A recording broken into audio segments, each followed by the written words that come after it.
আল্লাহ সুবহানাহু ওয়া তাআলা কিছু বান্দাকে দেখে লজ্জা করবেন। আল্লাহ পাক লজ্জা করবেন, তাদেরকে শাস্তি দিতে আল্লাহ লজ্জা করবেন। তাদেরকে শাস্তি দিতে আল্লাহ পাকের লজ্জাবোধ হবে। চিন্তা করতে পারেন কারা তারা? বলা হচ্ছে তারা সেই সব মানুষ যারা কালো কালো চুল কালো দাড়ি নিয়ে ইবাদত শুরু করেছে। কালো চুল কালো দাড়ি নিয়ে ইবাদত শুরু করেছে, ইবাদত করতে করতে এটা সাদা হয়ে গেছে। তার মানে শাইখ মানে কিন্তু বৃদ্ধ। শাইখের অনেক অর্থ হয়। শাইখ মানে পণ্ডিত, স্কলার। শাইখ মানে কিন্তু বৃদ্ধ।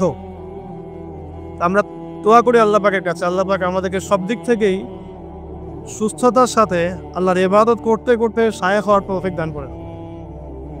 আমিন। এখন প্রসঙ্গে আসি যে ইসলাহি মাহফিলটা হচ্ছে আপনাদের এখানে বেশ কয়েকদিন থেকে। কয়দিন হলো আজকে? এই পঞ্চম দিন, মাশাআল্লাহ। তো আমরা রবিউল আউয়াল মাসে আছি, সিরাতের মাহফিল হচ্ছে। এটা আমার জন্য খুবই আনন্দের, কারণ সিরাত কেন্দ্রিক দীর্ঘমেয়াদী কিছু কাজ করার পরিকল্পনা আছে ইনশাআল্লাহ। যতই সিরাত পড়ি ততই মনে হয় যে এই সিরাতের আলোটাই মানুষের মধ্যে বেশি ছড়ানো দরকার। কোরআনের তিলাওয়াত, কোরআনের ভাষা, কোরআনের ব্যাকরণ, কোরআনের তর্জমা, এইগুলো যদি ছড়ানো যায় আমাদের এই বাংলার মানুষের মধ্যে, ইনশাআল্লাহ একদিন না একদিন দিন কায়েম হবে ইনশাআল্লাহ। না ছড়ানো পর্যন্ত হবে না, যতই শোডাউন করি না কেন লাভ নাই। হার্ট টু হার্ট কোরআন থাকতে হবে। অ্যাটলিস্ট কোরআন আমরা পড়ে বুঝতে পারি, এই পর্যায়ে যেতে হবে। আমরা মক্তব করছি, মাশাআল্লাহ, অনেকেই মক্তব নিয়ে খেদমত করছেন, কিন্তু ওরা যখন আবার স্কুলে ভর্তি হচ্ছে তারা কোরআন হারিয়ে ফেলছে। আবার কলেজে পড়তে যাচ্ছে, সেখানে কোরআন থেকে তারা সরে যাচ্ছে। শুধু মক্তব না, আমাদের দরকার ইসলামিক বিশ্ববিদ্যালয়। আমাদের দরকার শহরে শহরে ইসলামিক বিশ্ববিদ্যালয়। এবং জেনারেল শিক্ষিত মানুষের সংখ্যা বাংলাদেশে প্রায় 70%, আরও বেশি হবে, আমি কম করে বললাম। আমরা 20-30% মানুষ মসজিদ, মাদ্রাসা, তালিবে ইলম, তালাবুল ইলম, আল মুজাহাদা ফি তারিকিল ইলম, এগুলোর সাথে আছে। বাকি 70% একটা হিউজ কমিউনিটি আমরা মসজিদ, মাদ্রাসা, শায়েখ, ওস্তাজ, তালাবুল ইলম এগুলো থেকে দূরে থাকি। এই 70% মানুষকে কিভাবে কোরআন শেখানো যায় এই ফিকিরটা করতে হবে। আল্লাহ পাক তৌফিক দান। তো এই জন্য দরকার কোরআনিক কিছু কোর্সেস, কোরআনের দার্স, কোরআন শিক্ষার কার্যক্রম চালু করা। একদিন মসজিদে এসেছি, necessary of course, but not enough, এটা যথেষ্ট না। আমাদেরকে এভাবেই 3 মাস এসে কোরআন শিখতে হবে। আরও 2-1 মাস সময় বাড়িয়ে দিয়ে কোরআনের তর্জমা, অ্যারাবিক গ্রামার কিছু শিখতে হবে। তখন গিয়ে একটা পরিবর্তন দেখা যাবে ইনশাআল্লাহ। আল্লাহ পাক তৌফিক দান করুন। কারণ কিছু সমস্যা আছে আমাদের, সেটা হলো আমাদের শিক্ষা ব্যবস্থায় জেনারেল শিক্ষা এবং ইসলামিক শিক্ষা আলাদা করে দেওয়া হয়েছে। মালয়েশিয়ার মতো কান্ট্রি সব দিক থেকেই ডেভেলপ করেছে। তারা শুধু টলেস্ট বিল্ডিংই নির্মাণ করে নাই, তারা শিক্ষা ব্যবস্থায় এমন একটা নীতি চালু করেছে যে একজন কলেজ পড়ুয়া ছাত্র ইমামতি করতে পারে। ছোট থেকেই সে এভাবেই পড়াশোনা করে উঠে আসছে। এটা আমরা করতে পারতাম। এটা আমাদের যারা দায়িত্বশীল আছেন, শিক্ষা বিভাগে যারা আছেন, রাষ্ট্রে যারা আছেন, তারা করতে পারতেন এবং আপনাদের পারা উচিতও বটে। কারণ আজকে আমাকে টপিক দেওয়া হয়েছে নবী সাল্লাল্লাহু আলাইহি ওয়াসাল্লামের নেতৃত্বের গুণাবলী। তো এই টপিকটা এতই ক্রিটিক্যাল, ওনারা আমাকে বলেছেন 10টা থেকে 11টা পয়েন্টস আপনি বলেন। আমি শুধু গাড়িতে লিখতে লিখতে আসছিলাম, তো দেখলাম যে 18 থেকে 20টা হয়ে গেছে। এটা নিয়ে লিখতে থাকলে 50টার কম হবে না। নেতৃত্বের গুণাবলী, নবী সাল্লাল্লাহু আলাইহি ওয়াসাল্লাম কিভাবে তার নেশনকে লিড দিয়েছেন। লিডারশিপে প্রথম তার যে একটা ভিশন ছিল, সেটা হলো সবাইকে শিক্ষিত করে তোলা। এমন একজন সাহাবী আপনি খুঁজে পাবেন না যিনি কোরআন এবং সুন্নাহর জ্ঞান জানেন না, একজন সাহাবীও নাই। এমনকি আবু সুফিয়ান রাদিয়াল্লাহু আনহু, যিনি একদম শেষে গিয়ে ইসলাম কবুল করেছেন, কখন? ওই যে মক্কা বিজয়ের আগে আগে, তিনিও শেষ বয়সে যখন রোমকদের সাথে যুদ্ধ করছিলেন, ইয়ারমুকের যুদ্ধ, সেই যুদ্ধে কিন্তু তার একটা বড় ভূমিকা ছিল। তিনি একটা বড় ভূমিকা রেখেছেন ইয়ারমুকের যুদ্ধে। মানে এক পর্যায়ে মুসলিমরা জিতে যাচ্ছিল, কিন্তু রোমকদের পাল্টা আক্রমণে মুসলিমরা ছত্রভঙ্গ হয়ে পড়ে এবং মুসলিমদের রমণীদের যে খেমা আছে, মানে তাঁবু, এই পর্যন্ত কুফার সৈন্যরা চলে আসছিল। এই সময় আবু সুফিয়ান রাদিয়াল্লাহু আনহু একটা জোরালো ভূমিকা রেখেছে এবং তার সাথে ছিলেন ইকরিমা বিন আবি জেহেল, আবু জেহেলের ছেলে ইকরিমা রাদিয়াল্লাহু আনহু। মানুষের লাইফটা আসলে কেমন, যার বাবা জাহান্নামী তার ছেলে জান্নাতে। আর ইকরিমা রাদিয়াল্লাহু আনহু বলছেন যে কাতালতু রাসূলুল্লাহি ফি কুল্লি মাউতিন, আমি সারা জীবন রাসূলের এগেইনস্টে যুদ্ধ করেছি, আর আজকে কে আছো আমার সাথে মৃত্যুর বায়াত করতে পারে, কে আছো আমার সাথে মৃত্যুর বায়াত করতে পারো। তারপর তিনি আগ্রাসী আক্রমণ চালিয়ে রোমকদের যে দুর্গগুলো, মানে শেল, ওদের তো যুদ্ধ নীতি খুব উন্নত ছিল, সেগুলো ভেদ করে সামনে চলে যান। এটা টার্নিং পয়েন্ট ছিল ইয়ারমুকের যুদ্ধে। আমি যেটা বলছিলাম, আমাদের টপিক ইয়ারমুকের যুদ্ধ না, যে আবু সুফিয়ান রাদিয়াল্লাহু আনহু শেষ বয়সে ইসলাম কবুল করার পরেও মসজিদে বসে বসে কান্নাকাটি করতেন আর বলতেন যে হাযা কালামু রাব্বি, হাযা কালামু রাব্বি, এটা আমার রবের কালাম, এটা আমার রবের কালাম। আপনি একজন সাহাবীও খুঁজে পাবেন না যিনি কোরআন এবং সুন্নাহর জ্ঞান থেকে দূরে ছিল। কিন্তু আমরা দুর্ভাগ্যজনক এখন অনেকে ইসলামের জন্য জীবন দিতে চাই, বাট কোরআন পড়তে জানি না। আমার কথা মন খারাপ করেন, আমরা ইসলামের জন্য জীবন দিতে চাই ঠিক, এই প্রেরণা আমাদের সবার মধ্যে একটু একটু কাজ করে, কম বেশি, কারো আবেগে কারো বিবেকে, বেশিরভাগ মানুষের আবেগেই করে। তবে নবী সাল্লাল্লাহু আলাইহি ওয়াসাল্লাম আবেগী নবী ছিলেন না, তিনি খুবই ডিপ্লোম্যাটিক পারসন ছিলেন। তিনি বুঝে কাজ করতেন, কি করতে যাচ্ছি, কেন করতে যাচ্ছি। আমরা ওদিকে আসছি ইনশাআল্লাহ। তো প্রথম পয়েন্টটা টাচ করতে চাই, শিক্ষার মধ্যে কোরআন ঢোকাতে হবে। এখন যারা আমরা শিখতে পারি না এই দীর্ঘদিন, আমরা কি করব? এই 60-70% জেনারেল কমিউনিটির জন্য কোরআন শিক্ষার কার্যক্রম চালু করবো ইনশাআল্লাহ। আপনাদের সার্বিক সহযোগিতা চাই এবং অংশগ্রহণ চাচ্ছি। কিছু কিছু নতুন নতুন কোর্সেস আসছে এখন, এগুলো দিয়ে মোটামুটি 6 মাসের মধ্যে কোরআনের বেসিক নলেজ শেখানো যায়, অ্যারাবিক গ্রামার শেখানো যায়। আমি এগুলো নিয়ে ঘাটাঘাটি করছি আলহামদুলিল্লাহ। এই কোরআনের মধ্যেই আলহামদুলিল্লাহ মাত্র 200 থেকে 250টা মাসদার আছে, ফেল আছে, যেগুলো দিয়ে কোরআনের প্রায় 40,000 শব্দ তৈরি করা যায়। 40,000 শব্দ। আর এই কোরআনুল কারীমে মোট শব্দ আছে 78,000, প্রায় 78,000, এক্স্যাক্টলি 77,800টা, প্রায় 78,000। এই 78,000-এর মধ্যে 40,000 শব্দ আপনি মাত্র 250টা মাসদার থেকে বের করতে পারবেন। এগুলো ওলামায়ে কেরাম বুঝবেন আর কি, আমি জাস্ট টাচ করছি। মানে কোরআন নিয়ে অনেক থিসিস গবেষণা হচ্ছে, অনেক কোর্সেস লঞ্চ করা হচ্ছে। চেষ্টা করবো এগুলোকে বাংলা ভাষায় অনুবাদ করে হলেও আপনাদের পর্যন্ত পৌঁছানোর, আল্লাহ পাক তৌফিক দান করুন। আরেকটা খেদমত দরকার, সিরাতের খেদমত। সিরাত প্রত্যেক যুবকের অন্তরে অন্তরে মুখস্থ থাকা চাই। সিরাতের খেদমত শুনেই আমার ভালো লাগছে, যেখানে সিরাতুন নবী সাল্লাল্লাহু আলাইহি ওয়াসাল্লাম কেন্দ্রিক আমরা আলোচনা করছি। সিরাত এত চমৎকার, এত গভীর, এত মানে ইমোশনাল। সিরাত পড়ে যদি কেউ ওমরাহ করে এবং রাসূল সাল্লাল্লাহু আলাইহি ওয়াসাল্লামের রওজা জিয়ারত করে, সে যে আবেগ অনুভূতি আর ফিলিংসটা পাবে, সিরাত না পড়া মানুষ সেটা পাবে না। সিরাত পড়ে যদি আপনি সিরাতের সাথে সংশ্লিষ্ট স্থানগুলো জিয়ারা করেন, তাহলে যে ফিলিংসটা পাবেন সিরাত না পড়ে পাবেন। আর কোরআন এবং সুন্নাহর, কোরআনের আয়াতগুলো এবং হাদিসগুলো কোনটা কোন প্রেক্ষাপটে কখন কিভাবে নাজিল হয়েছে, এটা বোঝার জন্য সিরাত লাগবে। আদারওয়াইজ আমরা কোরআন সুন্নাহ হাতে নিয়েও বিভ্রান্ত হতে পারি। সিরাত একটা উপন্যাস, একজন মহামানবের উপন্যাস, যে উপন্যাসটা তিনি নিজ হাতে লিখেন নাই, লিখেছেন আল্লাহ রাব্বুল আলামিন। সিরাত একটা উপন্যাস, এটা সেই ব্যক্তি লিখেননি যাকে নিয়ে সিরাত, বরং এটা লিখেছেন তার রব আল্লাহ রাব্বুল আলামিন।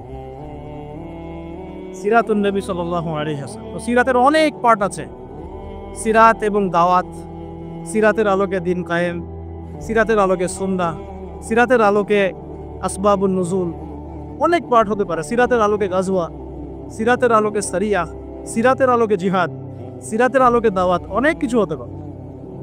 তো আমরা চাচ্ছি সিরাতের একটা প্যানেল তৈরি করতে, সিরাত বিশেষজ্ঞ প্যানেল। এখান থেকে অনেক ভালো ভালো, অনেক বড় বড় উলামায়ে কেরাম এবং অনেক ভালো ভালো তলেবে ইলম উঠে আসবেন, যাদেরকে নিয়ে একটা প্যানেল করা যায়, করে সিরাতের ছোট থেকে ছোট, বড় থেকে বড় বিষয়গুলোকে নিয়ে আলাদা আলাদা করে আমরা দার্স রেডি করতে পারি। সিরাতের উপরেই দেখা গেল 50টা দার্স, ঠিক আছে? তো আমার নিয়ত আছে, আপনারা দোয়া করবেন আল্লাহ পাক যেন তৌফিক দান করে। এবং সিরাত নিয়ে কাজ করতে ইচ্ছুক এমন যুবক ভাই বা যারা তালেব ইলম আছেন বা যারা এখনো পড়াশোনা করছেন বা ওলামায়ে কেরাম যদি এগিয়ে আসেন, পরামর্শ দেন, আমি খুব উপকৃত হব স্যার। আল্লাহ পাক তৌফিক দান করুন। একটা কোরআন, একটা সিরাত, আরেকটা দরকার হলো তাজকিয়া। এটা কি? আমি সুন্নাহ না বলে তাজকিয়া শব্দটা বলেছি এই কারণে, অনেকে আমরা সুন্নাহর উপর আমল করি বাট তাজকিয়া নাই। অনেকে সুন্নাহর উপর আমল করি, দাড়ি রেখেছি, টুপি পরছি, পাগড়ি পরছি, আমরা এমন কোনো সুন্নাহ নাই আমলে বাদ দিচ্ছি, এমন কোনো সুন্নাহ নাই। 2 রাকাত তাহিয়াতুল মসজিদ পড়ছি, তাহিয়াতুল ওযু পড়ছি, বাট তাজকিয়া নাই। তাজকিয়া কি? আত্মশুদ্ধি। তাজকিয়া মানে কি? আত্মশুদ্ধি। আর তাজকিয়া যে আমাদের নাই এটা বোঝার জন্য অনলাইন যথেষ্ট। অনলাইনে ফেসবুকে ঢুকলেই বোঝা যায় আমাদের তাজকিয়ার কি অবস্থা। এখানে অনেক সময় একজন আলেম আরেকজন আলেমকে যে ভাষায় গালি দিচ্ছেন, তাতে আপনারা পরকালে আল্লাহর কাছে কি জবাব দিবেন সেটা চিন্তা করতে হবে। তাজকিয়ার সাথে এগুলোর কি সম্পর্ক? বাবা মা ভাই বোন জ্ঞাতি গোষ্ঠী তুলে গালি দিয়ে ধুয়ে দিচ্ছেন। তো যদি ওলামায়ে কেরামদের কেউ এই কাজগুলো করে থাকেন, তাহলে সাধারণ জনগণ কি করবে? কাদেরকে দেখে তারা শিখবে ইসলাম? ইস্যু পাগল হয়ে গেছে আমরা। মন চাইলে একটা কমেন্ট করে দিলাম, মন চাইলে একটা গালি দিয়ে দিলাম, মন চাইলে একটা শেয়ার দিয়ে দিলাম। এটার পরিপ্রেক্ষিতে উম্মার মধ্যে যে বিভক্তি বাড়ছে এবং প্র্যাকটিসিং মুসলিমদের সম্পর্কে জেনারেলদের যে একটা বিরূপ ধারণা সৃষ্টি হচ্ছে, আর যারা ইসলামের দিকে আসতে চায় ওরাও আসার আগে আবার চিন্তা করছে 10 বার যে বাবা যাবো কি যাবো। আমাদের চরিত্র পরিশুদ্ধ করতে হলে তাজকিয়া দরকার। তাজকিয়া মানেটা কি?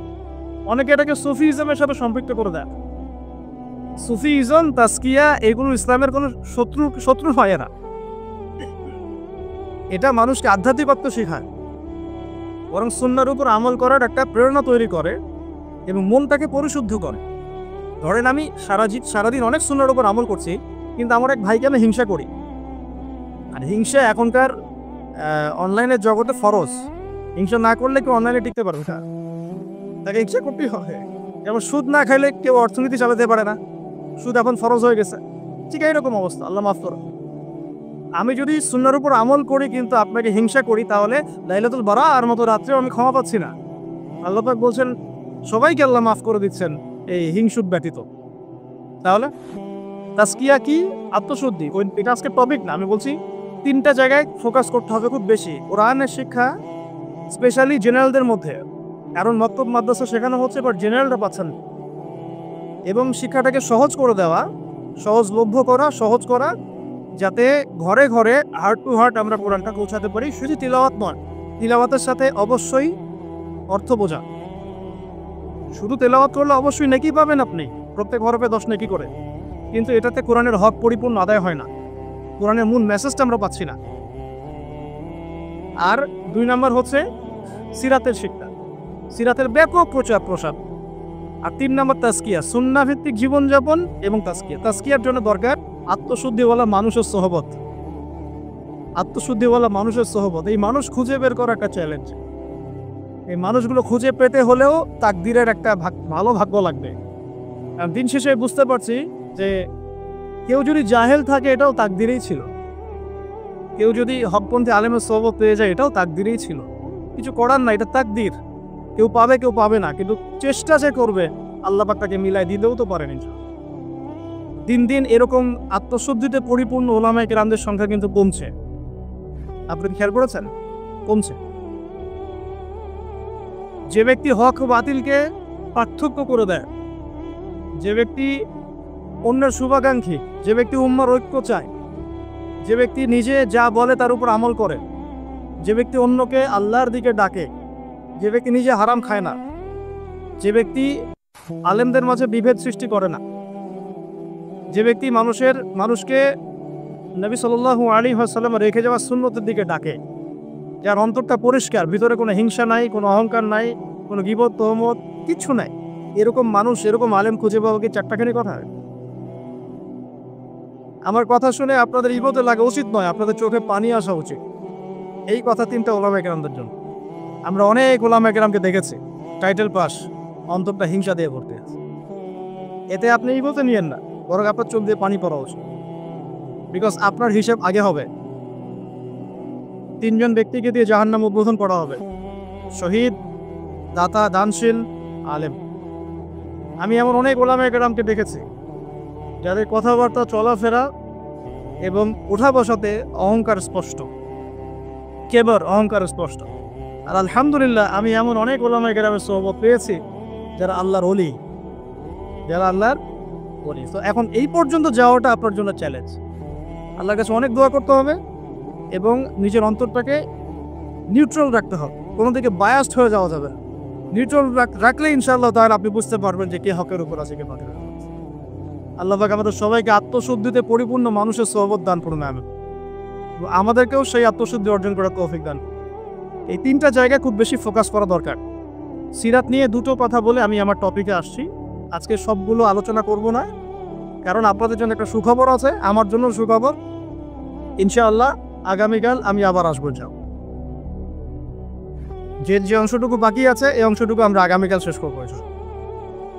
আগামীকাল আমাদের এখানে একজন ওস্তাদ আসবেন, তার আগে বা তারপরে, যদিও কালকে আমার ডেট নাই, আমি চেয়ে নিয়েছি এটা, কারণ আমি সিরাত পড়তে গিয়ে দেখেছি যে এটা এক লেকচারে কোনোদিনও আলোচনা শেষ করা যাবে না। এই সিরাতের উপরে আলোচনা করতে হলে আমার 24টা ক্লাস দরকার। একটু এই জায়গাটা শোনেন, এই পুরো সিরাত, আমার হাতে একটা পাতলা সিরাতের বই আছে, সিরাতে খাতামুল আম্বিয়া।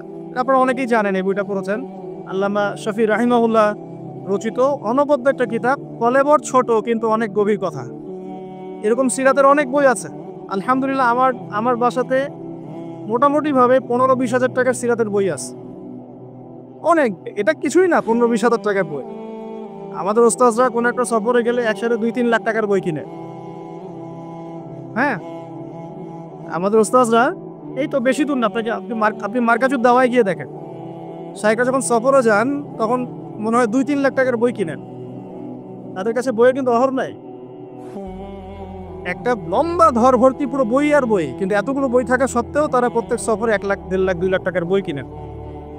এটা এমন কিছু না, আমি জাস্ট একটা এক্সাম্পল দিলাম যে আপনারাও এগুলো সংগ্রহে রাখতে থাকেন, ইনশাআল্লাহ আপনার সিরাতের কলেবর বৃদ্ধি হবে। এখন আসেন টপিকে আস, কঠিন টপিক, নবী সাল্লাল্লাহু আলাইহি ওয়াসাল্লামের নেতৃত্বের গুণাগুণ। তো আমাদের এখানে নিশ্চয়ই নেতারাও আছেন।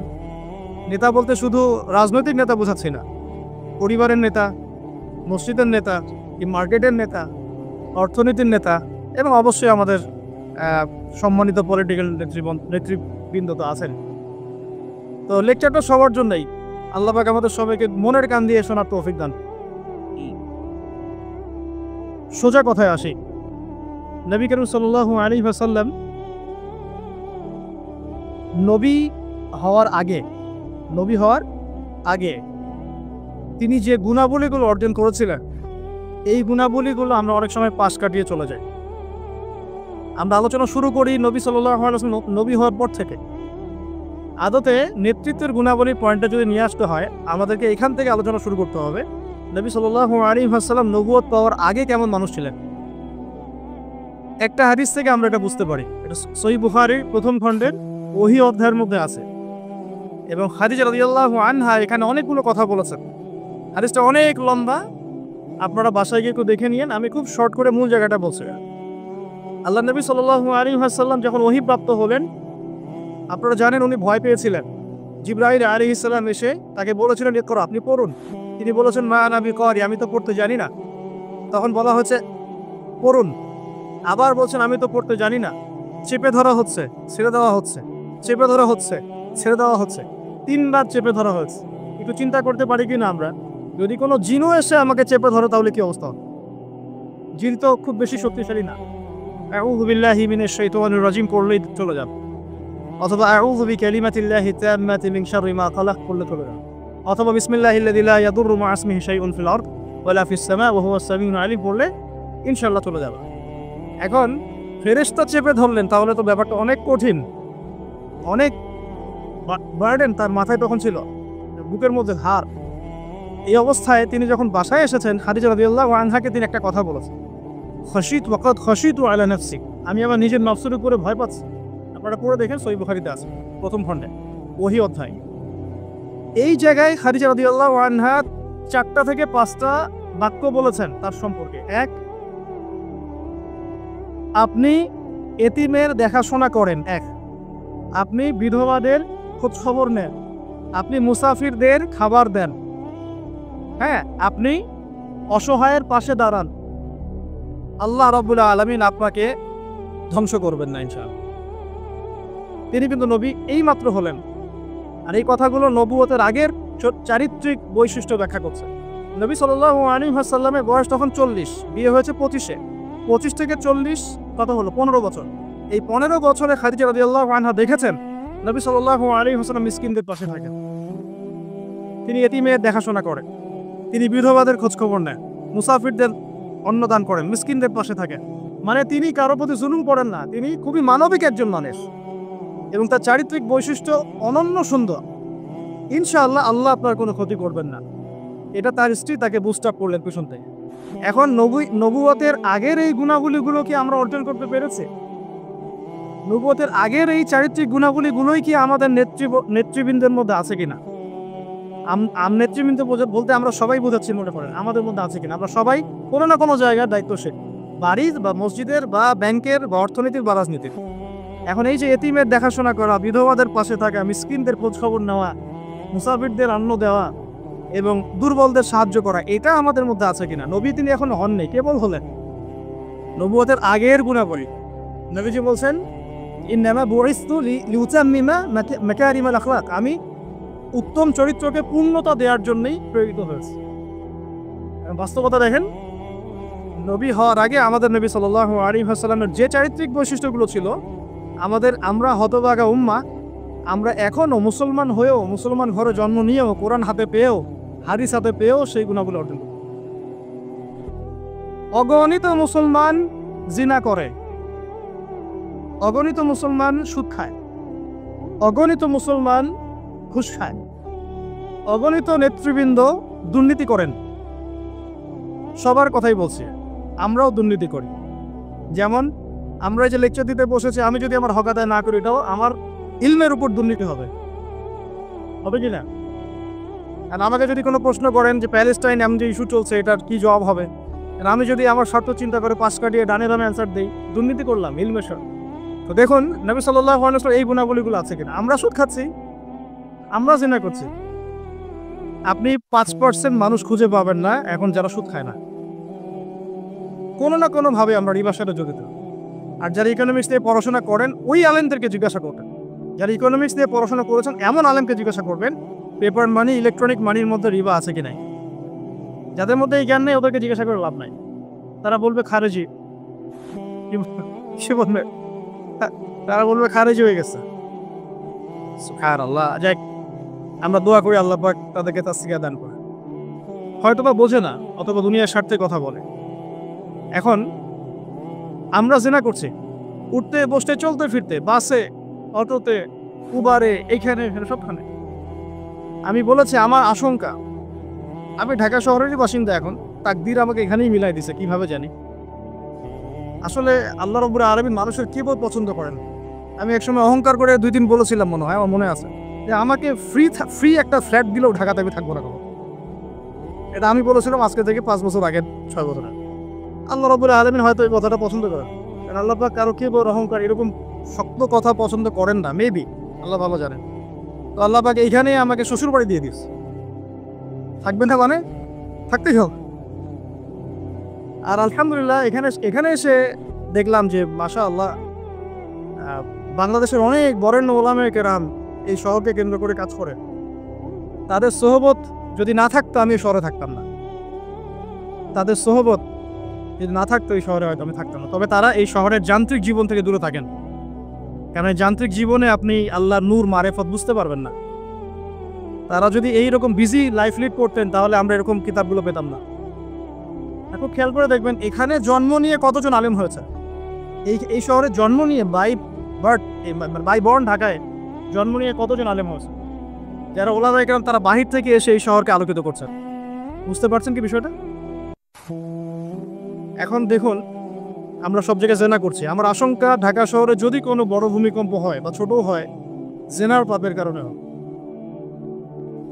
আল্লাহ পাক আমাদেরকে হেফাজত করুন না। আর আমি আজকে আরো বেশি কনসিয়াস এবং ভয় পাচ্ছি এই কথাটা বলতে, যে যদি আল্লাহর কোনো গজব চলে আসে তখন ভালো মন্দ কোনো মানুষ ছাড় পাবে না। আমরাও ছাড় পাবো না, ভালো মানুষ মনে হয় ছাড় পাবো এমন না। কারণ আজকে সকালে আমি একটা কিতাব পড়ছিলাম, আল্লামা হুসাইন আহমদ মাদানী রাহিমাহুল্লাহর, আপনার নাম শুনেছেন নিশ্চয়ই, ওলামায়ে দেওবন্দের একজন নক্ষত্র। তার একটা কিতাব আছে শেষ খলিফার পদধ্বনি, পড়েছেন? শেষ খলিফার পদধ্বনি ইমাম মাহাদিকে নিয়ে লিখেছেন উনি, মাশাআল্লাহ। এই কিতাবটা পাণ্ডুলিপি পাওয়া গেছে প্রায় 75 বছর পরে, হারিয়ে গিয়েছিল এটা। আর তাকে ওই ইতালির পাশে মাল্টা একটা জায়গা আছে, ওখানে ব্রিটিশরা নির্যাতন করেছিল নিয়ে গিয়ে, ওইখান থেকে হারিয়ে গেছে বইটা। যাই হোক, ওইখানে তিনি একটা হাদিস এনেছেন যে যখন ইমাম মাহাদির হাতে বায়াত নেওয়া হবে, জায়গাটা হচ্ছে হাজারে আসওয়াদ, দেখেছেন হাজারে আসওয়াদ, তারপর এই কর্নার হাজারে আসওয়াদ, রুকনে ইয়ামানি না, কিন্তু অনেকে রুকনে ইয়ামানিকে হাজারে আসওয়াদ মনে করে। হাজারে আসওয়াদ এবং এই যেখানে আছে মাকাম ইব্রাহিম, এর মাঝখানে বায়াত নেওয়া হবে। আর বায়াত নেবেন কতজন জানে? 313 জন। 313 জন। বদরি সাহাবী 313, তালুতের বাহিনী 313, এখানেও 313। বায়াত যখন নেওয়া হবে শাম থেকে, তখন একটা দল আসবে তাদের বিরুদ্ধে যুদ্ধ করতে। নবী সাল্লাল্লাহু আলাইহি ওয়াসাল্লাম বলেছেন শামের ওই বাহিনীকে মক্কা মদিনার মাঝখানে বাইদা নামে একটা জায়গা আছে, এখানে ধসিয়ে দেওয়া হবে। আয়েশা রাদিয়াল্লাহু আনহা বলছেন তখন তো অনেক সাধারণ মানুষও থাকবে, নবীজি বলেন সবাইকে ধসিয়ে দাও। এখান থেকে একটা দলিল আনা হয়েছে, ওখানে আল্লাহর গজব চলে আসলে ভালো মন্দ সবার উপরেই আসবে, এরপর কিয়ামতের দিন নিয়ত অনুযায়ী মানুষকে ওঠানো হবে। আল্লাহ পাক আমাদেরকে আল্লাহ পাকের গজব থেকে হেফাজত করুন, আমাদেরকে ইসলাম এবং সংশোধন দান করুন, আমাদের নেখায়াত আল্লাহ বরকত দান করুন। আল্লাহ পাকের গজব আসে এমন কাজে লিপ্ত হওয়া থেকে আল্লাহ পাক হেফাজত। নবুয়তের আগের ক্যারেক্টার আমরা অর্জন করতে পারি না, এই পয়েন্টটা ছিলাম। জেনা প্রচুর হচ্ছে, স্পেশালি ইয়াং জেনারেশনের দিকে। আল্লাহ পাক আমাদেরকে জেনা থেকে বাঁচিয়ে রাখুন। আর মেয়েদের কথা তো বলার অপেক্ষা নাই, কি অবস্থা, কি অবস্থা আমাদের শহরের মেয়েদের, কি অবস্থা আমাদের মা বোন স্ত্রীদের, কি অবস্থা। আমরা আল্লাহর কাছে কি জবাব দিব? আমরা কেউই চোখের পথ থেকে মুক্ত নই। যারা অনলাইনে বিচরণ করি তারা তো মোটেই না। আমরা আল্লাহর কাছে আসলে কি জবাব দেব? ও মার্কেটেই আছি তো বসে, আমরা তো মার্কেটেই বসে আছি। সুবহানাল্লাহ, মার্কেট মানে এখন মহিলা, মার্কেট এখন ছেলের চেয়ে মহিলা বেশি। মানে আমরা কামাই রোজগার করে বাসায় গিয়ে টাকা ধরিয়ে দিয়ে যাও। আল্লাহ পাক আমাকে ইসলাম দান করুন, আপনাদের সবাইকে ইসলাম দান। প্রথম কথা, নবী সাল্লাল্লাহু আলাইহি ওয়াসাল্লামের নবুয়তের পূর্বের জীবনের যে আখলাক, সে আখলাকটা অর্জন করতে হবে। এটা হচ্ছে নববী নেতৃত্বের প্রথম শর্ত। তারা যাবে ইনশাআল্লাহ। তাহলে আমরা এখন বেসিক কিছু কাজ করব। দেখুন, মুসলমানের দোকানে আমরা যেতে মাঝে মাঝে ভয় পাই, ঠকায় দেয়। একজন হিন্দু ভাইয়ের দোকানে কি আপনি দুধ কিনতে কমফোর্ট ফিল করেন? ও দুধে পানি মেশায় না। হ্যাঁ, অনেক সময় এমন হয়, সব সময় না হলে অনেক সময় এমন হয়। তাহলে আমরা যদি আমাদের আখলাক ঠিক না করতে পারি, তাহলে এই বড় বড় কথাগুলো আসলে কোনো কাজে দিবে না। আল্লাহ পাক আমাদের সবাইকে ভিতর থেকে সৎ হওয়ার তৌফিক দান। এতিমের দেখাশোনা করা যাবে ইনশাআল্লাহ। বিধবাদের দেখাশোনা, অনেকে ফ্যান্টাসিতে ভোগেন 4টা বিয়ে করবেন, তো একজন বিধবাকে বিয়ে করে দেখার, তাই না? আমাদের তো মাশাআল্লাহ অনেক ফ্যান্টাসি অনেকের মধ্যে, 4টা করবো 4টা বিয়ে। তো একজন বিধবাকে করে দেখান, একজন তালাক প্রাপ্তাকে করে দেখান, একজন এতিমকে করে দেখান, তারপরে বোঝা যাবে ইসলাম কতটুকু বুঝেছে। আচ্ছা, মিসকিনদের পাশে থাকা, অসহায়ের পাশে থাকা, মাজলুমের পাশে থাকা, মুসাফিরদের খেদমত, এই কাজগুলো আমরা করতে পারবো ইনশাআল্লাহ। আল্লাহ পাক এরকম সোশ্যাল ওয়ার্কগুলো করার তৌফিক আমাদের সবাইকে দান করুন। 2 নাম্বার দেখুন, নবী সাল্লাল্লাহু আলাইহি ওয়াসাল্লাম নবী হয়েছেন, এবার তিনি উম্মাকে নেতৃত্ব দিবেন, কারণ আল্লাহ পাক তাকে একটা ভিশন দিয়েছেন। ভিশন তাকে ফিক্স করতে হবে। ভিশন মানে কি? লক্ষ্যটা কি? লক্ষ্যটা এক বাক্যে হচ্ছে আমি, আপনি, আমরা সবাই। নবী সাল্লাল্লাহু আলাইহি ওয়াসাল্লামের ক্ষেত্রে পুরো উম্মাহ আমরা যেন দুনিয়াতেও সফল হই, পরকালেও জান্নাতে যাই। বাস সিম্পল। এর চেয়ে বড় কোনো ভিশন আছে? আমাদের ভিশন 2টা, এক কোরআন সুন্নাহ রাসূলের সিরাত তাজকিয়া, এগুলোকে নিয়ে যেন আমরা দুনিয়াতে সফল হই, পরকালে জান্নাতে যাই। বাস এতটুকুই। আর দুনিয়াতে সাফল্য মানদণ্ড, মানে সাফল্য ব্যর্থতার মানদণ্ডটাই পরকালের জান্নাতে যাওয়া না যাওয়ার মানদণ্ড নয়। দুনিয়াতে কেউ যদি কিছু ব্যর্থ হয়, দারিদ্রতায় থাকে, অভাবে থাকে, ইত্যাদি ইত্যাদি, তাহলে এর মানে এই না যে সে জান্নাতে যেতে পারবে না। কিন্তু আল্লাহ পাক আমাদেরকে পাঠিয়েছেন এই শরিয়া দিয়েছেন, নবী সাল্লাল্লাহু আলাইহি ওয়াসাল্লামকে পাঠিয়েছেন, কোরআন সুন্নাহ দিয়েছেন দুটো। একটা হচ্ছে আমরা যেন দুনিয়াতেও দাপটের সাথে চলতে পারি, বিজয়ী হতে পারি, বিজয়ী উম্মাহ হতে পারি, এবং পরকালে যেন আমরা জান্নাতে যেতে পারি। That's all. এটা আমাদের ভিশন। তা এই ভিশনটা নবী সাল্লাল্লাহু আলাইহি ওয়াসাল্লামের ছিল কি ছিল না? এখন এটাকে বাস্তবায়ন করার জন্য আল্লাহ নবী সাল্লাল্লাহু আলাইহি ওয়াসাল্লাম নিজে হিমসেলফ তিনি নেতৃত্ব দিয়েছেন কিনা? দিয়েছেন কিনা? প্রথমে দেখিয়েছি আপনাকে আগের ক্যারেক্টার। ওই আগের ক্যারেক্টারগুলো কি পরে নাই হয়ে গেছে?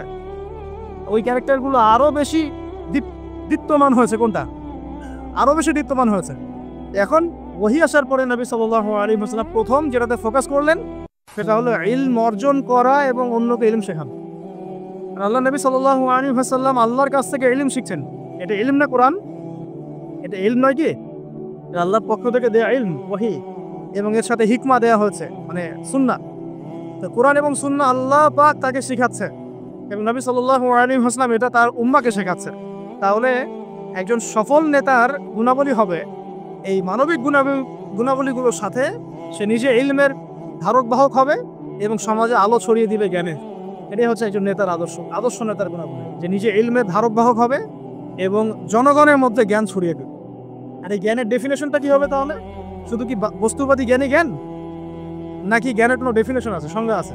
সংজ্ঞাটা আমরা কোরআন থেকে নেই। সংজ্ঞাটা আল্লাহ কোরআনে দিয়েছেন সূরা কাহফের মধ্যে, ওয়াকুলিল হাক্কু মির রাব্বিকুম ফামান শাআ ফালইউমিন ওয়া মান শাআ ফালইয়াকফুর। এই হক বা সত্যটা তোমার রবের পক্ষ থেকে আসে। সূরা বাকারা আছে ওয়াকুলিল হাক্কু মির রাব্বিকুম ফালা তাকুনান্না মিনাল মুমতারিন।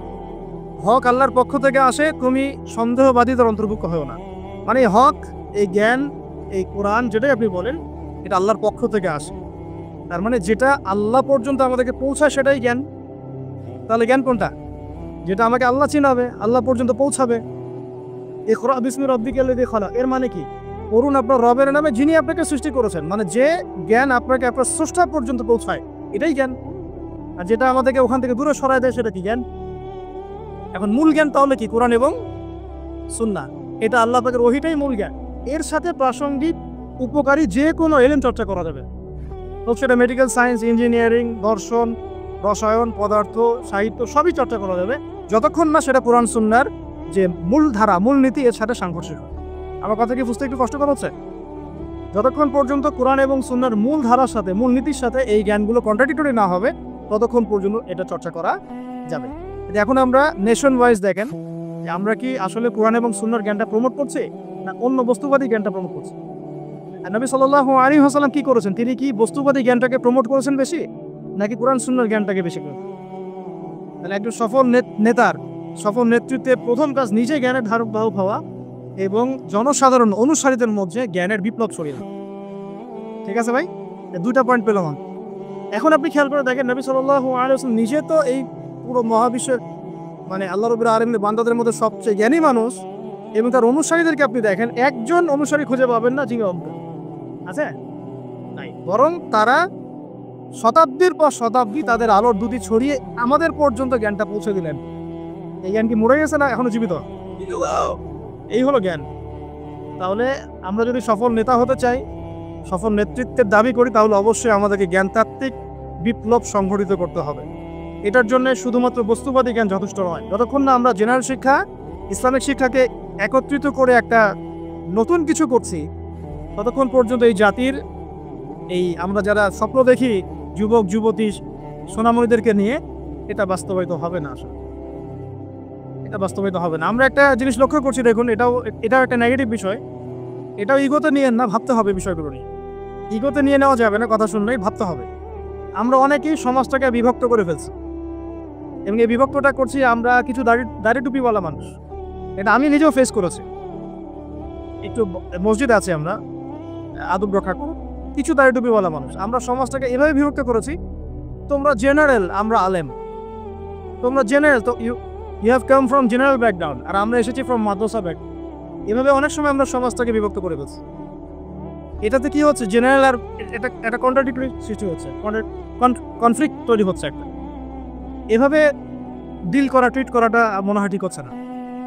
বরং আমাদের উচিত যারা জেনারেল লাইনে পড়াশোনা করেছে দীর্ঘদিন, তাদেরকে একটু বুকে টেনে নেওয়া। আদারওয়াইজ আপনি তাদেরকে দিন ওইভাবে শেখাতে পারবেন না। আর এটা তো অহংকার হয়ে যাবে তখন, যে আমি মাদ্রাসা ব্যাকগ্রাউন্ড থেকে আসছি, তুমি জেনারেল ব্যাকগ্রাউন্ড থেকে আসছো, তুমি কি জানো? তুমি তো জানো না সামি আল্লাহু এর পরে পেশ দিতে হয়, মানে আমরা এটাও জানি না, তোমাকে পেশ দিতে হয়।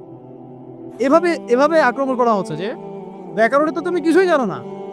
সামিআ আল্লাহু হু এর ওখানে পেশ দেওয়া লাগে, তুমি তো ব্যাকরণে কিছুই পড়ো নাই। নাউজ, এত অহংকারী হলেন কিভাবে, এত হিংসা কেন? এইগুলো তো আমরা মক্তবে করেছি আজকে থেকে 30 বছর আগে, এবং আমাদেরকে শেখানো হয়েছে প্রত্যেকটা ওয়ার্ডের হক আদায় করে বলার জন্য, এক একটা ওয়ার্ড এক একটা শব্দের হক আদায় করে যেন উচ্চারণ করা। সুবহানাল্লাহ। তো আমরা অনেক সময় সমাজটাকে এভাবে বিভক্ত করে ফেলছি, অজ্ঞতা বশত, অহংকার বশত। এতে করে হচ্ছে কি অনেক সময় ইসলাম এবং জেনারেল ব্যাকগ্রাউন্ডের মানুষেরা তারা একে অপরের সাথে কনফ্লিক্ট হয়ে যাচ্ছে। তো আমাদের উচিত, আমার মনে হয় এটা নিয়ে ভাববেন আপনারা, আমাদের উচিত সবাইকে আগে কাছে টেনে নেওয়ার মানসিকতা তৈরি করা। এমন অনেক অনেক স্কলার আছেন যারা আগে ইঞ্জিনিয়ার হয়েছেন, পরে পীর হয়েছে, আগে ডক্টর ছিলেন, পরে উম্মার রাহাবার হয়েছেন, আগে আগে একটা প্রফেশনাল ছিলেন, পরে মাশাআল্লাহ উম্মার দায়ী হয়েছেন। এমন অনেক মানুষ আপনি পাবেন, এমন এমন অনেক খেদমত তাদের আছে যেটাকে এভাবে হেলায় ফেলে দেওয়া যাবে না। উম্মার জন্য অনেক বড় বড় খেদমত এমন কিছু মানুষও করেছেন যারা মাদ্রাসায় পড়েননি কখনোই। আর এখন আমরা যদি তাদেরকে তাড়িয়ে দেই তাহলে তারা তো আমাদের কাছে আসতে চাবে না। আল্লাহ পাক আমাদের সবাইকে নববী আখলাক অর্জন করার তৌফিক দান।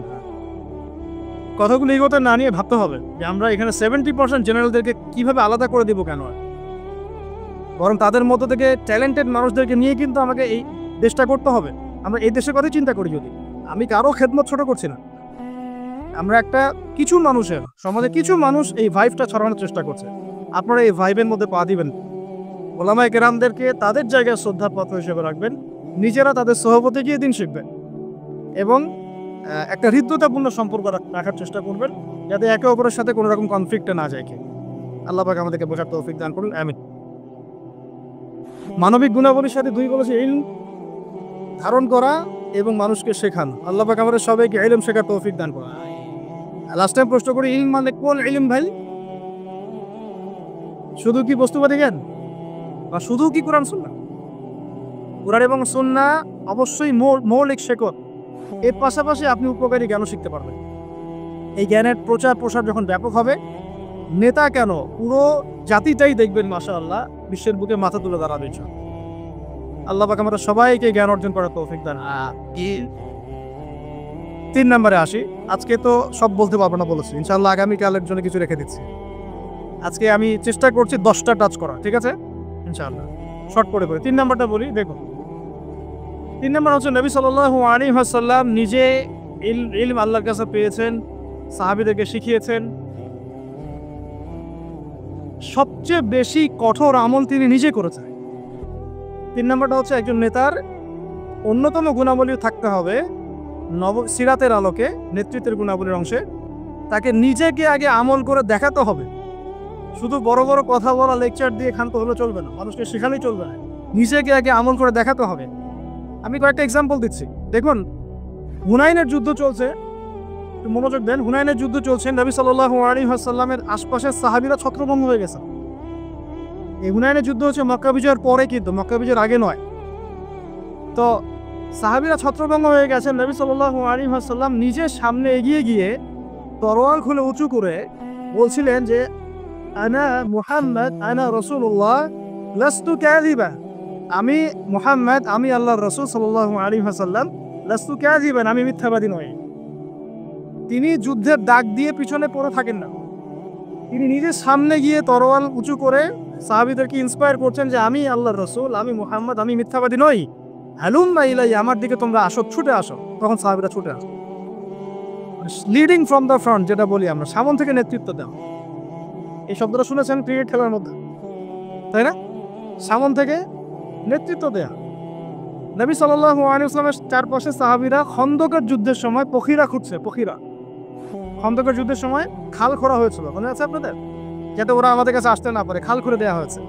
এই খাল খুঁড়তে আমাদের নবীজি নিজে বলেন নাই যে খাল খোঁড়ো তুমি, আবু বকর তুমি খোলো, উমর তুমি খোঁড়ো, আলী তুমি খোঁড়ো, এটা নয়। তিনি নিজে নিজের লুঙ্গি বেঁধে নিয়ে এখানে খাল খুঁড়েছেন, নিজের পেটে খাবার নাই, পাথরও বেঁধেছেন। প্রচণ্ড শীতের মধ্যে তিনি সেখানে উপস্থিত থেকে কাজ নিয়েছেন। আমি বোঝাতে চাচ্ছি নবী সাল্লাল্লাহু আলাইহি ওয়াসাল্লাম শুধুমাত্র কথা বলেই ক্ষান্ত হতেন না, নিজে করে দেখান। যে কোরআনের দাওয়াত তিনি মানুষকে দিচ্ছেন সেই কোরআন সারা রাত তিলাওয়াত করছেন। যে নামাজের দাওয়াত তিনি মানুষকে দিচ্ছেন সেই নামাজ পড়তে পড়তে তার পা ফুলে যাচ্ছে। এমন না যে নামাজ আপনারা পড়েন, আমি পড়লাম না, আমি বললাম তাহাজ্জুদ পড়েন, আমি করি না, আমি বললাম আপনারা বেশি বেশি নামাজ পড়েন, আমি নিজেই পড়ি না, এমন নেতা তিনি ছিলেন না। এখন আপনি মেলান দেখে আশপাশে কথায় কাজে মিল আছে এমন নেতা কোথায় পাবেন? কয়জন পাবেন? নিজে খালি বলছি, মানুষকে নিজে করে দেখাচ্ছে কতটুকু। এরকম অসংখ্য এক্সাম্পল দেওয়া যাবে। নবী সাল্লাল্লাহু আলাইহি ওয়াসাল্লাম বদর যুদ্ধে নিজের সামন থেকে নেতৃত্ব দিয়েছে। নবী করিম সাল্লাল্লাহু আলাইহি ওয়াসাল্লাম মানুষকে অনাড়ম্বর জীবনযাপন করতে বলেছেন। নিজে কি বিলাসী জীবনযাপন করেছেন? তিনি নিজে মাসের পর মাস তার বাসায় চুলা জ্বলছে না। এগুলো আমরা আসলে চিন্তা করতে পারবো না, আর আমাদের এত পরীক্ষা আল্লাহ পাক নিবেনও না। কারণ এগুলো যার ঈমান যত উঁচু তার পরীক্ষা তত বেশি হয়। নবী সাল্লাল্লাহু আলাইহি ওয়াসাল্লাম বাসায় তার খাবার নাই, খেজুর খেয়ে থাকছেন, অনেক সময় রুটি খাচ্ছেন জাইতুনের তেল দিয়ে, খুব রেয়ার গোশত খাচ্ছেন। নবী হওয়ার পরে তিনি 3 দিন টানা পেট ভরে খান নাই। তার মানে কি তিনি শুধু নিজে বড় বড় কথা বলেছেন? না, নিজেও সেটা আমল করে দেখিয়েছেন। খেয়াল করে দেখেন, নিজে মানসিকলি বলেননি তোমরা দান সদকা করো, বরং যেই তার কাছে হাত পাতত তাকেই তিনি দান করে দিতেন। দান করতে করতে করতে এমন একটা অবস্থা, ঘরে আয়েশা রাদিয়াল্লাহু আনহা থেকে শুরু করে অন্য স্ত্রীদের কারো ঘরে কোনো খাবার নাই। ঈদের দিন তার ঘরে খাবার নাই। আয়েশা রাদিয়াল্লাহু আনহা বলছেন যে ইয়া রাসূলুল্লাহ কিছু দিয়ে যান, আমরা ঈদের রান্নাবান্না করব। নবীজি কিছু দিতে পারলেন না। সুবহানাল্লাহ, সাল্লাল্লাহু আলাইহি ওয়াসাল্লাম। তিনি চলে গেলেন ঈদের নামাজ পড়াতে। ঈদের নামাজ পড়িয়ে বাসায় এসে দেখলেন রান্নাবান্না হচ্ছে, মাশাআল্লাহ সবার ঘরে রান্না হচ্ছে। তো তিনি জিজ্ঞাসা করলেন খাবার কোথা থেকে আসলো? তখন তার স্ত্রীরা বললেন, আম্মাজান যারা ছিলেন রাদিয়াল্লাহু আনহা, আয়েশা রাদিয়াল্লাহু আনহা সম্ভবত বলেছেন যে আপনি যখন চলে গিয়েছেন তখন উসমান বিন আফফান রাদিয়াল্লাহু আনহু তিনি প্রত্যেক স্ত্রীর ঘরে একটা করে উট পাঠিয়েছে। আপনারা ব্যবসায়ীরা উসমান রাদিয়াল্লাহু আনহুর মতো হয়ে যান এবং দিনের জন্য আপনাদের এই অর্থ বিত্ত যা আছে ঢেলে দেন ইনশাআল্লাহ। যে ব্যক্তি দুনিয়া গোছাবে আল্লাহ পাক তার পরকাল গোছাবেন, যে ব্যক্তি পরকাল গোছাবে আল্লাহ তার দুনিয়া গোছিয়ে দিবেন ইনশাআল্লাহ। আর আল্লাহর নবী সাল্লাল্লাহু আলাইহি ওয়াসাল্লাম এরপর কি করেছেন জানেন? হাত তুলে দোয়া করেছেন। দোয়াটা আমি মুখস্থ করে রেখেছি, কারণ আমার ছেলের নাম উসমান, ওকে দেখলে আদর করতে হবে, দোয়াটা যেন করা যায়। আল্লাহুম্মা সাহহিল হিসাবা আলাল উসমান, আল্লাহুম্মা সাহহিল হিসাবা আলাল উসমান। আল্লাহ তুমি উসমান রাদিয়াল্লাহু আনহুর একদম সহজ হিসেব নিয়ে নিও। এই জন্য উসমান রাদিয়াল্লাহু আনহুর হিসেব হবে 3 নাম্বার। প্রথমে আবু বকর সিদ্দিক, তারপর ওমর ইবনে খাত্তাব, তারপর উসমান ইবনে আফফান, এবং তিনি যাবেন বের হয়ে চলে আসবেন। হিসাব সহজ নাই। ওই যে দোয়া নবী সাল্লাল্লাহু আলাইহি ওয়াসাল্লাম করেছেন, একদিনের আমল। এরকম লাইফ ছিল তার। নবী সাল্লাল্লাহু আলাইহি ওয়াসাল্লাম নিজে করে দেখাতেন, খালি বলেননি দান করো। আর আমরা মাশাআল্লাহ ওয়াজ মাহফিলে এসে দেখি যে দান উঠাচ্ছে। আপনি কয় টাকা দান করেছেন? আপনি দেন 50, কে 50 দিবেন হাত তোলেন, বাস। আমি কিন্তু বলছি না আর বাস 50 দিল, কে 20 দিবেন, কে 20 দিল, কে 10 দিবেন, 10 দিন। লাস্টে দেখা যায় যে আস্তে আস্তে নোট কমতে থাকে, 1000, কে 500 দিবেন। শেষে বলে ভাই খুচরাগুলোও দেই, ভাই খুচরাগুলোও দেই, খুচরাগুলোও দেই, ভাই খুচরাগুলোও দেই। তো এই হচ্ছে অবস্থা। তো বুঝাতে চাচ্ছি আল্লাহ নবী সাল্লাল্লাহু আলাইহি ওয়াসাল্লাম কথার মানুষ ছিলেন না, নিজে কাজ করে দেখিয়েছেন। আমরা নামাজ পড়তাম 5 ওয়াক্ত, পড়ি 5 ওয়াক্ত। আল্লাহ নবী সাল্লাল্লাহু আলাইহি ওয়াসাল্লাম নামাজ পড়তে 8 ওয়াক্ত। বলো কিভাবে? 5 ওয়াক্ত সালাত, তাহাজ্জুদ, এটা একটা ওয়াক্ত ধরলাম আর কি। ইশরাক, চাশত, ইশরাক এবং চাশত, সালাতুদ দুহা, দেখ কটা হচ্ছে? 8টা হচ্ছে।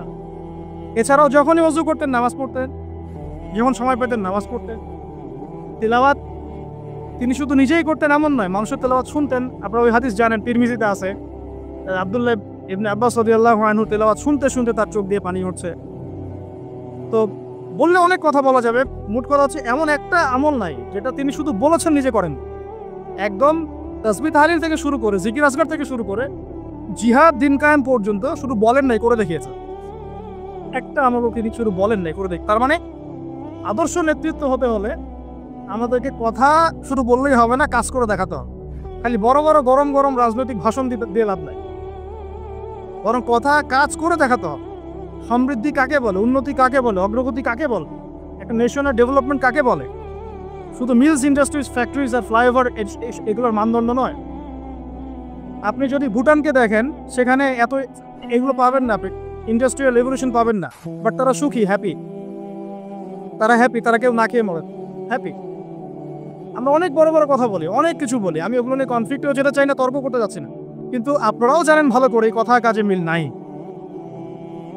এবং সত্যি কথা এটাই যে আমরা যা বলছি তা আসলে করছি, আমরা খেয়ানত করছি। আল্লাহর কাছে জবাব দিতে হবে, আল্লাহর কাছে জবাব দিতেই হবে। যেই হোক না কেন উপরে, যেই আসুক না কেন, তাকেই আল্লাহ পাক জিজ্ঞাসা করবেন, পুরো নেশনের হিসেব তাকে দিতে হবে।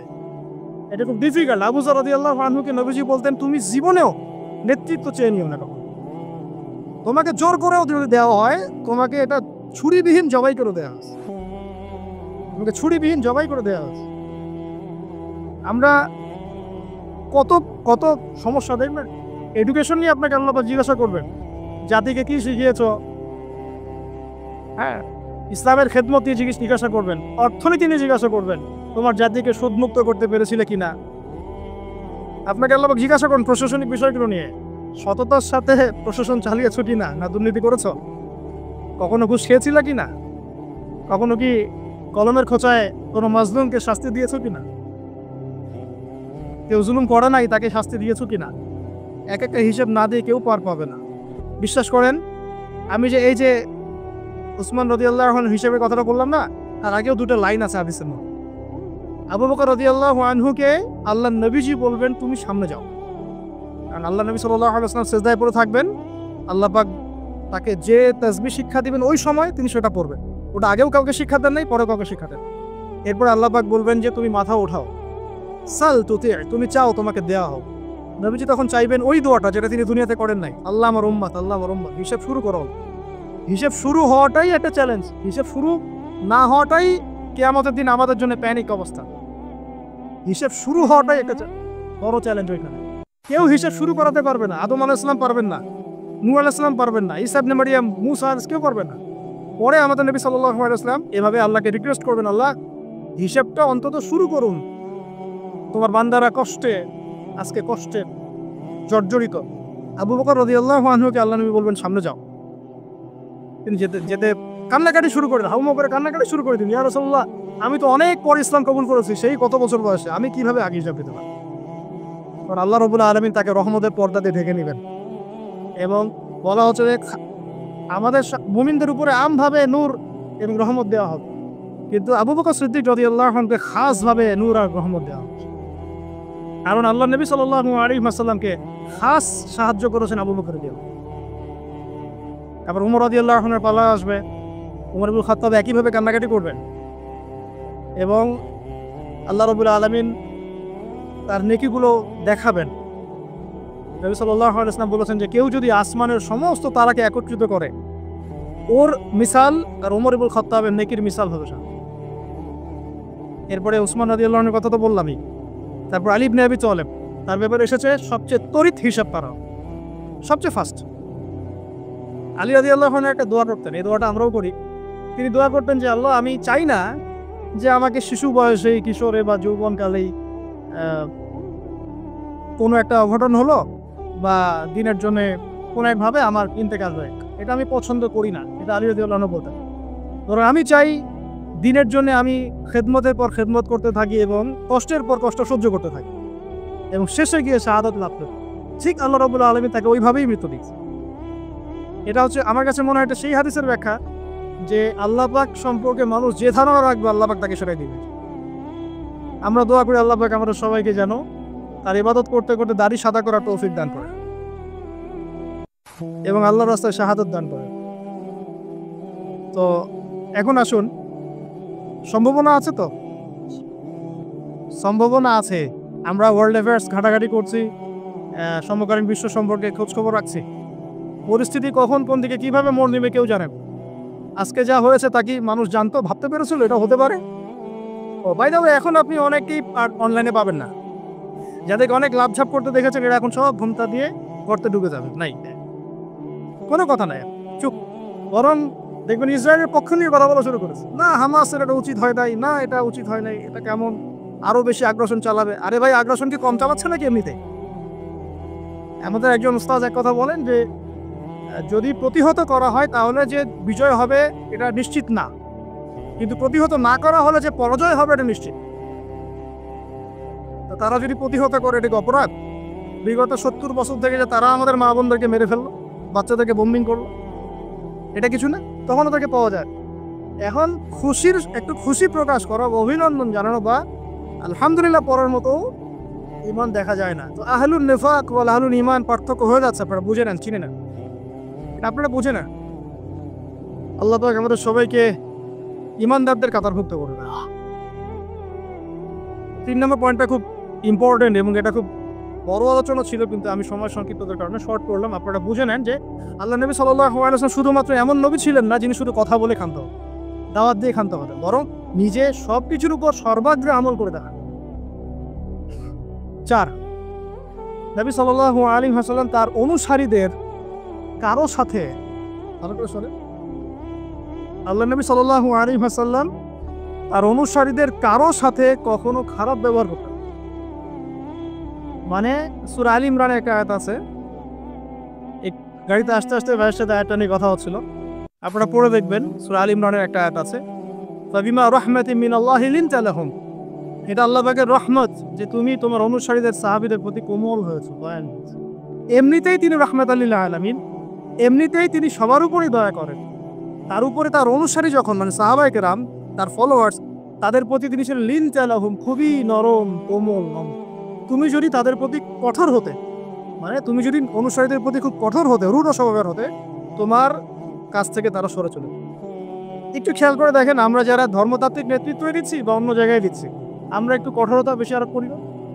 কঠোরতা, বকাঝকা করা, গালিগালাজ করা, ইজ্জত হানি করা, যাকে তাকে ধুয়ে দেওয়া অনলাইনে একদম, হ্যাঁ, মানে যার তার বেইজ্জত করা, এটা আমরা বেশি করি। এই কারণে আপনার কাছে কেউ যাচ্ছে না, এই কারণেই আপনার কাছ পর্যন্ত কেউ যাবে না, বিকজ আপনার কাছে সে তো সেই ভালোবাসা পায় নাই। আবার আমরা এমন মানুষ পেয়েছি যারা এগুলোকে ভুলে গিয়ে সবাইকে বুকে টেনেও নিতে পারে, এমনও মানুষ উম্মতে আছে আলহামদুলিল্লাহ। কিন্তু সফল নেতৃত্বের গুণাবলী হতে হলে এখানে আমাদেরকে লিনতা লাহুম এই স্বভাবটা থাকতে হবে, যে আমরা যেন অনুসারীদের প্রতি নরম হই। কারণ আমরা তো 1400 বছর পরের জেনারেশন, মানে আমাদের মধ্যে কেউই পিউরিফাইড না। আমাদের মধ্যে না সেই নববী যুগের কোনো নেতা আছে, আর না নববী যুগের কোনো অনুসারী আছে। তাহলে আমাদের ক্ষেত্রে কত সবরের দরকার সেটা আমাদেরকে ভাবতে হবে। তিনি ছিলেন নরম, কোমল, দয়ালু, এবং তিনি কাউকে কারোর সামনে বেইজ্জত করতেন না। আমি একটা মিসাল দিচ্ছি আপনাকে। একজন ব্যক্তি এসে মসজিদ ঢুকলো, ঢুকে বেদুইন, সে তো জানে না, কালচার্ড না, সে আনকালচার্ড, কারণ সে তো মরুভূমি ওই দূর প্রান্ত থেকে আসছে, সেখানে সেভাবেই করে ইস্তেঞ্জা। সে মসজিদের কর্নারে ইস্তেঞ্জা করে দিছে। আমাদের এখানে কেউ যদি মসজিদ ইস্তেঞ্জা করে, আপনি কি করবেন? স্বাভাবিক এই কাজই করবো আমরা। সাহাবীরা কিন্তু তেড়ে গিয়েছিলেন। তখন আল্লাহ নবী সাল্লাল্লাহু আলাইহি ওয়াসাল্লাম কি বলছেন? তিনি বলছেন, হে আমার সাহাবীরা, পানি নিয়ে এসে এখানে পানি দিয়ে দাও। তো এই যে সাহাবীরা, হে আমার সাহাবীরা, পানি এনে পানি দিয়ে দাও, এই সাহাবীদের মধ্যে কিন্তু আবু বকর, ওমর, ওসমান, আলী তারাও ছিলেন রাদিয়াল্লাহু আনহুম আজমাইন। একজন সাহাবীর এক পাল্লায় রাখা হলে আর এখনকার বিশ্বের সমস্ত মানুষকে আরেক পাল্লায় রাখা হলে আমরা কিন্তু মিলাতে পারবো না। সেই সাহাবী থেকে নবীজি বললেন পানি এনে পানি দিয়ে দাও। এটাকে বলে টিচার, আদর্শ টিচার। আদর্শ টিচার কেমন হয়? এরপরে সেই বেদুইন হাত তুলে দোয়া করছে, আল্লাহ তুমি আমাকে মাফ করো আর মুহাম্মদকে মাফ করে দাও, ব্যাস। আল্লাহ তুমি আমাকে মাফ করো, মুহাম্মদকে মাফ, আর কাউকে না। তখন নবী সাল্লাল্লাহু আলাইহি ওয়াসাল্লাম গিয়ে বললেন, তুমি দোয়া কেন সংক্ষিপ্ত করলা, দোয়াকে প্রশস্ত করো। তারপর তিনি দোয়া করলেন, আল্লাহ আমাদের সবাইকে মাফ। মানে তার খারাপ লেগেছে, আমাকে এভাবে তেড়ে আসবে কেন। আর একদিন তিনি নামাজ পড়ছেন, পিছনে একজন সাহাবী নবী সাল্লাল্লাহু আলাইহি ওয়াসাল্লাম তিলাওয়াত করছেন, উনিও জোরে জোরে তিলাওয়াত করছেন। মানে আমরা পড়ি না আলহামদুলিল্লাহি রাব্বিল আলামিন, উনিও জোরে জোরে পড়া শুরু করেছেন। তো অনেকেই এটা দেখে খুব মানে বিব্রত, নামাজ শেষে তাকে ধরা হলে সেটা। আল্লাহ নবী সাল্লাল্লাহু আলাইহি ওয়াসাল্লাম গিয়ে শান্তভাবে বোঝালেন, দেখো নামাজটা হচ্ছে তাসবিহ, তাহলিল, তিলাওয়াত, রুকু, সিজদার সমন্বয়। এখানে আমরা জোরে জোরে কথা বলি না বা জোরে জোরে তিলাওয়াত করি। তখন তিনি বলেন, আমি আমার জীবনে এইরকম কোনো শিক্ষক দেখি না। নরম, কোমল। একজন ব্যক্তি আসছে, তাকে ঝাড়ফুঁক করবে, বললে অনেক সময় যাবে, কিতাবটা পড়েন। ঝাড়ফুঁক করবে মানে মানুষ বুঝিয়েছে যে নবী সাল্লাল্লাহু আলাইহি ওয়াসাল্লামকে জিন ধরেছে, নাউযুবিল্লাহ। তারা মনে করে আল্লাহর নবীর কাছে ওহী আসে না, তাকে জিন আসর করে, নাউযুবিল্লাহ। তো সে এসে ঝাড়ফুঁক করবে, তখন সামনে বসতে বলেছেন জিমাদ আল আজদি, তার নাম, অনেক দূর থেকে আসছেন তিনি। তখন নবী সাল্লাল্লাহু আলাইহি ওয়াসাল্লাম বলছেন, আচ্ছা বসুন, ঝাড়ফুঁক করতে আসছেন? হ্যাঁ। তো কথা শুরু করার আগে তিনি বলছেন, ইন্নাল হামদালিল্লাহ নাহমাদুহু ওয়া নাস্তাঈনুহু মান ইয়াহদিহিল্লাহু ফালা মুদিল্লা লাহু ওয়া মান ইউদ্লিল ফালা হাদিয়া লাহু ওয়া আশহাদু আল লা ইলাহা ইল্লাল্লাহ ওয়া আশহাদু আন্না মুহাম্মাদান আবদুহু ওয়া রাসূলুহু। এটা বললেন জিমাদ আল আজদি, তিনি বলছেন কি বললেন আরেকবার বলেন দেখি। আরো একবার বললেন, কি বললেন আরেকবার বলেন দেখি, আরো একবার বললেন। তখন জিমাদ আল আজদি বলছেন যে আল্লাহর কসম, আমি তো এসেছিলাম আপনাকে ঝাড়ফুঁক করার জন্য, কসম আল্লাহর, আপনি যে কথাগুলো বললেন মনে হচ্ছে এগুলো সাগরের গভীর থেকে উঠে আসছে। আমি জীবনে অনেক মানুষকে ঝাড়ফুঁক করেছি, অনেক পাগল সারিয়েছি, এরকম কালাম জীবনে আমি শুনি। মানুষ এভাবে ইসলাম পেয়েছে তার কাছ থেকে, এভাবে। সুবহানাল্লাহ, মানে এগুলো বলে আসলে ব্যাখ্যা আমি করতে পারছি না। খালিদ বিন ওয়ালিদ রাদিয়াল্লাহু আনহু নাম শুনেছেন? ইসলামের এগেইনস্টে তিনি যুদ্ধ করেছেন, উহুদের যুদ্ধ, ইসলামের এগেইনস্ট।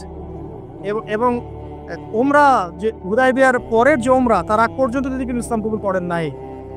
উমরা করতে এসে নবী সাল্লাল্লাহু আলাইহি ওয়াসাল্লাম বলেছিলেন, একটা চিরকুটে লিখে দিয়েছেন, খালি একজন কি তার লিখিয়েছেন যে কতই না ভালো হতো যদি খালিদ তুমি ইসলাম কবুল করতে, এতটুকু। তার ভাই এই চিঠিটা তাকে পৌঁছে দিয়েছেন। এই একটা সেন্টেন্স খালিদ রাদিয়াল্লাহু আনহুর কলিজার মধ্যে এমন প্রভাব বিস্তার করেছে, নিজের পায়ে হেঁটে গিয়ে মদিনায় ইসলাম কবুল করেছে। আমর ইবনে আস রাদিয়াল্লাহু আনহু, তিনিও তার সাথে ছিলেন। আর আমর ইবনে আস রাদিয়াল্লাহু আনহু যখন বলছেন যে ইয়া রাসূলুল্লাহ, আমরা ইসলাম কবুল করতে আসছি, আমরা অনেক গুনাহ করে ফেলেছি জীবনে আপনার বিরুদ্ধাচরণ করে, আল্লাহর কাছে দোয়া করেন আমাদেরকে যেন মাফ করে দেন। এভাবে তার ব্যবহার দিয়ে, তার চরিত্র দিয়ে, তার নম্রতা দিয়ে মানুষ ইসলামের প্রতি আকৃষ্ট হয়েছে। কারণ আপনি আর আমি যদি আমাদের প্রেক্ষাপটের সাথে মেলাই, তাহলে কি দেখতে পাবো? সত্যি কি সেই চরিত্র আমাদের মধ্যে আছে, সেই নম্রতা, সেই বিনয়? আমরা তো একজন আরেকজনকে মানে যা ইচ্ছা তাই বলতে না, যা ইচ্ছা তাই, মানে বাবা মা ভাই বোন জ্ঞাতি গোষ্ঠী আত্মীয় স্বজন কিচ্ছু বাদ নাই, গালিগালাজ করে। এগুলো ফার্স্টে কি এই কারণেই তো দিন বিজয় হচ্ছে না। শুধুমাত্র আমাদের সাধারণ মানুষের কথা বাদ দেন, যারা দিনের রিপ্রেজেন্টেটিভ, এইসব চেয়ার আমরা বসি, আমরা একে অপরের সাথে যে বিহেভটা করি, এটা তো সাধারণ মানুষ জানে না। আমি জানি, আমি আবু তো আদনান জানি কি বিহেভ করা হয়, কিরকম বিহেভ এই পর্যন্ত আমাকে সহ্য করতে হয়, যেটা আমি আসলে বলতে গেলে বেশি বলে ফেলবো, কারণ আমার তাস্কিয়া নষ্ট হবে। এই জন্য আমি চুপ আছি, বলতে গেলে বেশি বলে ফেলতে পারি। এগুলো কোনোটাই নববী আখলাক না, এগুলো নববীতে আখলাক নাই। নবী সাল্লাল্লাহু আলাইহি ওয়াসাল্লামের সিরাত সুন্নাতের সাথে কোনো মিলন। এই কারণেই মানুষ দেখবেন আস্তে আস্তে কোনো ক্ষেত্রে আমাদের থেকে দূরে সরে যাচ্ছে। আর নবী সাল্লাল্লাহু আলাইহি ওয়াসাল্লাম অনুসারীদের প্রতি এত কোমল রহমদিল ছিলেন। সুবহানাল্লাহ, একজন সাহাবী একটা কুফরি কালিমা পড়ে আসছেন, তাকে প্রচন্ড নির্যাতন করা হয়েছে, তার নাম আম্মার বিন ইয়াসির রাদিয়াল্লাহু আনহু। জোর করে একটা কালিমা আদায় করা হয়েছে, বল মুহাম্মদ ভালো না, বল মুহাম্মদ ভালো না সাল্লাল্লাহু আলাইহি ওয়াসাল্লাম। মার কিন্তু কঠিন জিনিস। এগুলো বললে অনেকে ইমান চাঙ্গা হয়, অনেকে ঠিক বলেন। দুটা মায়ের পিঠের উপর পড়লেই আর দেখবেন সবচেয়ে কঠিন বিষয়, এগুলো খুব কঠিন। যাদের এইসব অভিজ্ঞতা নাই তাদেরকে সব বলেও লাভ নাই। যাই হোক, বাই দ্য ওয়ে, তো এই সাহাবী তখন বলে ফেলেছেন একটা কথা, মার সহ্য করতে না পারে বলে ফেলেছেন। আর কাঁদতে কাঁদতে দৌড় দিয়ে তিনি নবী সাল্লাল্লাহু আলাইহি ওয়াসাল্লামের কাছে গেলেন, কোথায় আল্লাহর রাসূল, আমাকে নিয়ে চলো, আমি তার পা চুম খাবো ইত্যাদি। সূরা নাহলে এই আয়াতটা আসছে সম্ভবত, না আসলে। তো একটা হচ্ছে এরকম যে যাদের মন ইমানে পরিপূর্ণ, তাদেরকে যদি জোর করে এরকম কোনো কথা আদায় করা হয়, এতে তাদের কোনো ইমানের ক্ষতি হবে না। আম্মার বিন ইয়াসির রাদিয়াল্লাহু আনহু সম্পর্কে এরকম একটা আয়াত নাযিল হয়েছে। আমি বলতে চাচ্ছিলাম যে এত মহব্বতের মানুষ ছিলেন তিনি, তার কাছে যে কোনো দুঃখ কষ্ট শেয়ার করা যেত। নিজের সমস্যা, নিজের দুঃখ, নিজের কষ্ট, নিজের অসহায়ত্ব তার কাছে শেয়ার করার জন্য তিনি মনে হতো তিনি আপন কেউ, আমাদের সবচেয়ে আপন মানুষ, সবচেয়ে প্রিয় কেউ, সবচেয়ে মহব্বতের, যার কাছে মন খুলে কথা বলা যায়, যার উপর ভরসা করা যায়, যার কাছে দোয়া নিলে সমস্যা কেটে যায়। আর তিনি এমন একজন মানুষ ছিলেন যার কাছে গেলে সমস্ত প্রেশার, পেইন রিলিফ হয়ে যেত। অনেক সাহাবী, আমাদের টাইম লিমিটেশন দেওয়া হয়েছে, অনেক সাহাবী শুধু বাসায় যেতেন আবার ফিরে আসতেন তাকে একবার দেখার জন্য। বাসায় যেতেন আবার ফিরে আসতেন, উঁকি মেরে দেখতে আসতেন, দেখতে কেমন দেখে আসেন। আপনি এখনো রওজায় যান মদিনায়, দেখবেন আপনার বারবার জিয়ারত করতে ইচ্ছা করবে, আরেকবার দেখে আসে, আরেকবার সালাম দিয়ে আসে। তাহলে জীবিত থাকতে তিনি কেমন ছিলেন এটা তো আর বলার দেখা রাখে।